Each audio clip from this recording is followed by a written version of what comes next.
चलो दवाइयों वाला सिलसिला ख़त्म करते हैं। और देखो बच्चों, ये लौकी बैगन हमने पहले से काट लिया था और मैंने शुरुआत से मन नहीं था मेरा बनाने का, अब फिर एकदम से याद आया कि क्यों ना मैं वीडियो बना लेती हूँ और मेरे बच्चे क्या देखेंगे। तो बस मैं फिर से लग गई, कैमरा उठाया और फिर से तुम लोगों के लिए शूट करने लगी। और लौकी बैगन मैंने काट लिया था। अभी ये 3 टमाटर रखे हैं, लहसुन मिर्चा रखा है। ये सारा का सारा मैं इस कुकर में भरने वाली हूँ। तो कुकर में मैंने मिक्स दाल डाली है, तुम लोगों ने देखा, अभी धो के मिक्स दाल डाल दी है मैंने। अब ये लौकी बैगन डालूँगी, टमाटर डालूँगी, लहसुन मिर्चा का पेस्ट डालूँगी। तो देखते जाओ बच्चों कैसे बनाती है सांभर। सांभर सांभर बनेगा आज, मिक्स दाल का सांभर बनेगा, है ना। तो पहले के ज़माने में लोग सांभर किसको खिलाते थे पता है? गाय भैंसों को सांभर खिलाया जाता था बना के, है ना। लेकिन आजकल घोर कलयुग में भैया खाने की कमी हो गई है लोगों को। तो क्या किया जाए, लोग क्या करते हैं, शॉर्टकट में खाना बनाते हैं। तो सारी सब्जी जितनी भी होती है, सब्जी दालें सब मिक्स करके एक ही साथ पका लिया जाता है और इसको हम लोग सांभर बोलते हैं, सांभर। तो ये सांभर पक रहा है। अभी हमने लौकी बैगन डाल दिया है, अब इसमें हम टमाटर डालेंगे। अभी हम लहसुन मिर्चा थोड़ा सा मोटा मोटा दरदरा कर लेंगे, है ना। तो ये जार धो रहे हैं हम, जार को गंदा हो गया ना, रखा रहता है फिर भी गंदा हो जाता है। तो हम जब पीसते हैं ना तो तुरंत उसको जब फिर से पानी डाल के थोड़ा कर लेना चाहिए, बैक्टीरिया पैदा हो जाते हैं। तो ये लहसुन मिर्चा का पेस्ट बनाएंगे और हम डालेंगे इस कुकर के अंदर। तो इंतज़ार करो बच्चों, अभी पूरा वीडियो देख के जाने का, बीच में नहीं छोड़ना आंटी का वीडियो।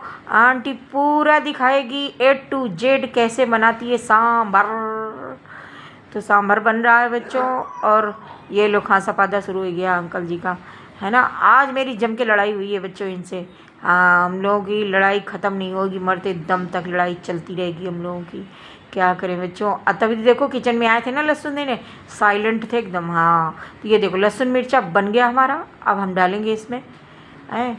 और ये लहसुन मिर्चा डाल देंगे, फिर हल्दी डालेंगे, नमक डालेंगे, सांभर मसाला डालेंगे और ये टमाटर डालेंगे और ये कुकर हो जाएगा हमारा एकदम फुल। क्योंकि कुकर छोटा है, सब्जियां ज़्यादा हैं और करें क्या। तो खैर कोई दिक्कत हुई नहीं है, जब पक गया है तो ठीक था, क्योंकि सब्जियां पिचक जाती हैं पकने के बाद। और हमने ग्राइंडर धोकर भी पानी इसमें डाल दिया है ताकि लहसुन मिर्चा जितना भी बर्बाद नहीं जाना चाहिए। इतनी मेहनत लगती है हर चीज़ को तैयार करने में। अब भर देंगे हम इसमें फुल पानी, पूरा जग भर देंगे, क्योंकि और तब भी इतना पानी डालने के बाद भी गाढ़ा सांभर बना था। खैर ऊपर से मैंने पानी नहीं डाला है, सब्जियों को पानी था उससे जो है लेवल इसका बराबर हो गया था।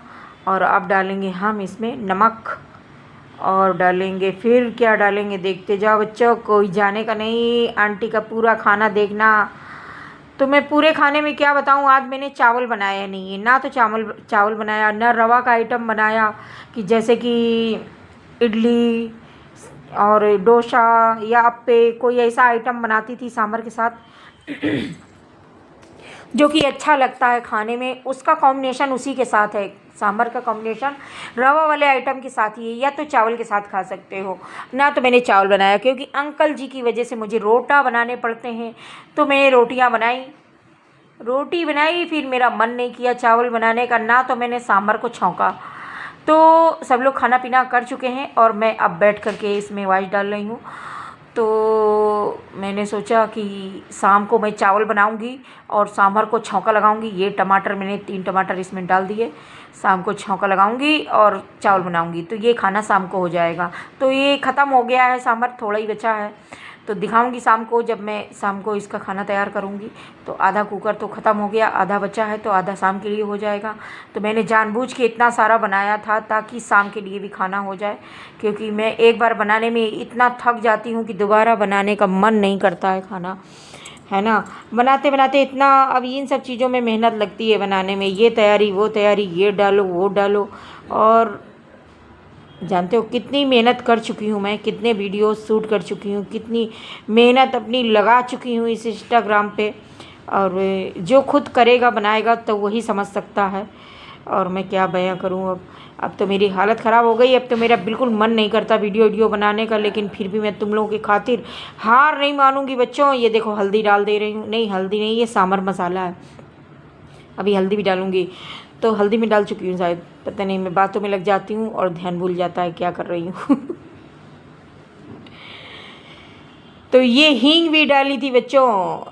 मैंने सोचा छौंका तो मैं अभी लगाने वाली नहीं हूँ, तो क्यों ना मैं थोड़ी सी हींग डाल देती हूँ। तो छौंका तो मैं शाम को लगाऊंगी। तो मैंने एक अच्छी हींग ही डाल दिया था। हींग हमारे खाने में पाचन तंत्र को अच्छा करती है। खाना में हमेशा हींग का उपयोग करो। मैं तो हर सब्जी में भी कर देती हूँ, क्योंकि हींग हमारे लिए फ़ायदा करती है। चलो चलो, कुकर देखो बच्चों, हमारा कुकर उफला गया, एकदम उफला गया, सांस नहीं आएगी इसको।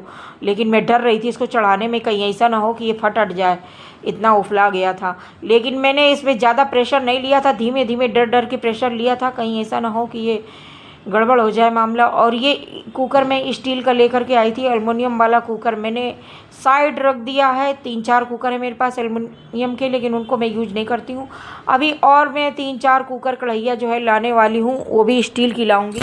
एल्युमिनियम के बर्तन में खाना नहीं बनाना चाहिए, बहुत पहले से मालूम था मुझे, लेकिन मैं करूँ क्या, तब मेरे पास व्यवस्था नहीं हो पाई, मैं ला नहीं पाई। जब भी सोचती थी लाऊंगी और पैसा मैं इधर उधर खर्चा कर डालती थी, और फिर इस बार आखिर में ले ही आई। अब मैंने प्लान किया है कि मैं 3-4 कुकर और स्टील के लाऊंगी और कढ़ैया लाऊंगी, मोटे तले वाली स्टील वाली। और पहले तो लोग देखो ना, तांबे की कढ़ैया और लोहे की कढ़ैया और पीतल की कढ़ैया में ही भोजन बनाते थे, है ना। इन्हीं धातुओं का इस्तेमाल करते थे, ताकि उससे क्या होता था, हमें पौष्टिकता मिलती थी। और उसकी धातु से ही हम लोग पहले सोना चांदी ये सब खाया जाता था। कैसे खाया जाता था, जैसे चांदी का वर्क होता है, हम लोग बर्फ़ी में लगाते थे, है ना। तो बर्फ़ी लोग खाते हैं, आज भी चांदी का वर्क लगाते हैं। और सोना भी हमारे कई चीज़ों में पड़ता है, कितनी सुना है मैंने, है ना। और जैसे कि अभी देखो, चांदी के बर्तन में पानी रख करके अगर पीते हैं तो हमारे बॉडी में कितना परिवर्तन आता है। और कितने वैद्य लोग बताते हैं, जो आयुर्वेदिक दवाइयाँ देते हैं कि ये करो वो करो।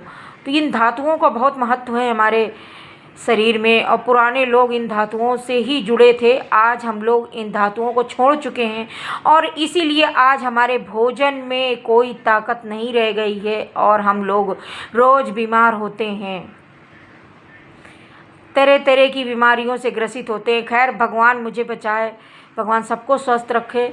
और मैं तो कोशिश कर रही हूँ कि मेरे घर में भी ये सारी धातु आ जाएं और उन्हीं में मैं खाना बनाऊँ।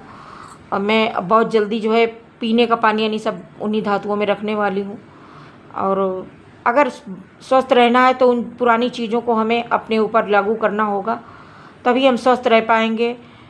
और अगर हम सोचे कि बिल्कुल हाई VIP स्तर से हम जिएं, RO का पानी पिएं, और RO का पानी में क्या होता है, जान ही नहीं होती, उस पानी को पी पी के हम लोग बीमार हो रहे हैं, है ना। पता ही नहीं है किसी को, मुझे तो पता है, मैंने इसलिए अपने घर में RO नहीं लगवाया है। भाई मिट्टी के बर्तन में पानी पी लो तुम रख के, लेकिन RO का पानी मत पियो। RO का पानी पियोगे बीमार हो जाओगे, बोतलों का पानी पियोगे बीमार हो जाओगे, क्योंकि उनमें ताकत ख़त्म हो चुकी है। उस पानी में भी ऐसे बैक्टीरिया, ऐसे तत्व होते हैं जो हमारे बॉडी को स्वस्थ रखते हैं, और वो पूरा का पूरा फिल्टर करके उसके सारे तत्व मार के वो एकदम हमको वाइट पानी मिल जाता है। लेकिन वो हमें कहाँ हमारी बॉडी में लगने वाला है। चलो मैं उसके विषय में ज़्यादा नहीं बोलूँगी, नहीं तो पता चला RO कंपनी मेरे ऊपर एक केस कर देंगी। मुझे क्या करना है, जिसको जिस पे पीना है पियो, है नहीं। लेकिन मेरा मन कर रहा था कि मैं क्यों ना बताऊं, मेरे फॉलोअर जितने मुझसे जुड़े हैं। तो भले तुम्हारे पास पैसा नहीं है तो मिट्टी का बर्तन इस्तेमाल कर लो, है ना, उन धातुओं को लाने के लिए। तो हम आजकल जो लोग खाना भी बना रहे हैं मिट्टी के बर्तनों में, और मेरा इतना मन करता है कि मैं भी पूरा कलेक्शन मंगा लूँ मिट्टी के बर्तनों का, और उसी में खाना बनाऊँ। तवा, कढ़ैया, कुकर सब कुछ मिलता है मिट्टी का, तो कितनी सौंधी सौंधी खुशबू आती होगी, कितना अच्छा भोजन बनता होगा। मैं तो कल्पना करके, मैं तो सर्च कर करके ढूंढती रहती हूँ कि कौन कौन बना रहा है, वो वीडियो में निकाल निकाल देखती रहती हूँ। तो अभी मेरा खाना पूरा पका नहीं है बच्चों, जाने का नहीं। तो ये करेला हम धुल रहे हैं, करेला और भिंडी फ्रिज में रखी थी 2 दिन से, हमने बनाई नहीं, हम चले गए थे हॉस्पिटल अंकल जी को लेकर के। तो अब मेरी तबीयत तो क्या बताऊँ, अब मेरे हाथ में पैसा लग गया, अब मेरा हाथ एकदम स्वस्थ है ना। जब जब तक पैसा नहीं लगा था तब तक मैं इतना कलहार रही थी, इतना दर्द था, और पता नहीं क्या चाहता है भगवान। और जैसे ही इसको एक्सरा करवा दिया, कह रहा है अब ठीक है, अब दर्द गायब हो गया। अब दर्द एक भी नहीं है। दर्द तो खैर गया नहीं है थोड़ा बहुत है, लेकिन बस ये है कि जब मैं लेट जाती हूँ ना तब मुझे ज़्यादा दर्द होता है, क्योंकि लेट के मैं मोबाइल चलाती हूँ, वीडियोस अपलोड करती हूँ, और मोबाइल का काम लेट करके करती हूँ। तो मुझे ये भी पता चला कि लेट करके मोबाइल बिल्कुल मत चलाओ बच्चों, नहीं तो हाथ में प्रॉब्लम शुरू हो जाएगी। जितना भी चलाना है बैठ के चला लो, जब लेटो तो फ़ोन को लेकर के मत लेटो, साइड में रख दो, दूर रख दो अपने से। इसमें भी किरणें निकलती हैं और वो हमारे बॉडी को हानि पहुंचाती हैं, है ना। रात में सोते समय कभी भी सिरहाने अपने मोबाइल मत रखो। तो करेला तो फ़िलहाल मैं अभी ना बनाने वाली। और ये खीरा मैंने काटा है, 2 खीरा रखे हैं, तो मैंने इनको काटा है सुबह सुबह। अभी मैंने कुछ भी नहीं खाया, खाली पेट हूँ, अब बस खाना बनाने लग गई। पहले मैंने सोचा था कि मैं